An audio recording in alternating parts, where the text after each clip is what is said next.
Go. Hi everyone, Mark from Go Fast Hobbies Raceway, and today we got in our Fan RC graphite replica cars. I will turn them on the website today, probably around noon, 1 o'clock. We have a limited amount of them. He is planning on making these cars long term. It's not a short term deal like Associated. So we asked that just one per person. I know there's some other shops that got them, and it may take a while for everybody to get one, but everybody that wants one will be able to get one. And it also, if it does show that it's out of stock, you'll have to hit the notify me when back in stock. I know that a lot of you have already done that, but once we turn them on, all that's null and void. You'll have to do it again. I'm not taking pre-orders for them, so don't send me an email saying, hey, I want to buy one of these. Can I pay you for it now? We are not doing that just because they come from overseas, the logistics of getting them here.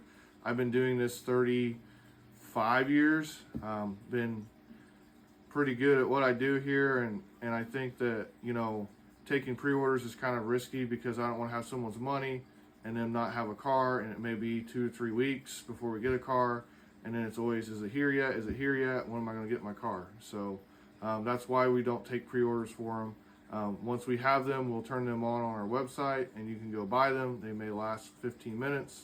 They may last a day. I'm not really sure.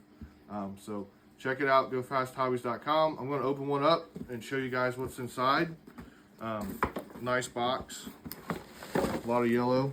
Comes with decal sheet. And then all the bags are labeled. This would be the shock bag.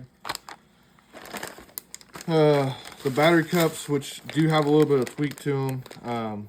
All of them are that way. Once you bolt them to the chassis, that goes away. Comes with his dust cover and transmission bag. Here's the servo mount bag, and it comes with servo horn, which is really nice. Turnbuckle bag, ball cups. Bag A, it's got suspension mounts. Rear suspension is E, and it's got the drive shafts, which are a CVA. Rear bulkhead, wing tubes, and front suspension kit. And it comes with the carbon chassis, carbon shock towers, really nice. Body and wings. There is no window mask for the body. Just if you're curious, there is no window mask. Comes with the toolkit to put the shocks together, turnbuckle wrench. And it also comes with the white parts. You've seen the black parts are in the bags. It comes with the white parts too, and it comes with the lowered spring buckets as well. It has the raised ones on there so you can build it anyway. He does not have an instructional manual for this now. You can use one of the ones that's out there for it, but does not have that. I know he's working on getting that done. I'm hoping in the next couple weeks he'll have that done. He did, as far as from looking at it, he did a really good job of kitting it up. I've kitted, I don't know how many thousands of cars over years. I've worked in the industry. He did a really good job with the kitting of it and how it's laid out. A lot of work there. So really cool to see. Check them out, gofasthobbies.com. I will talk to you later.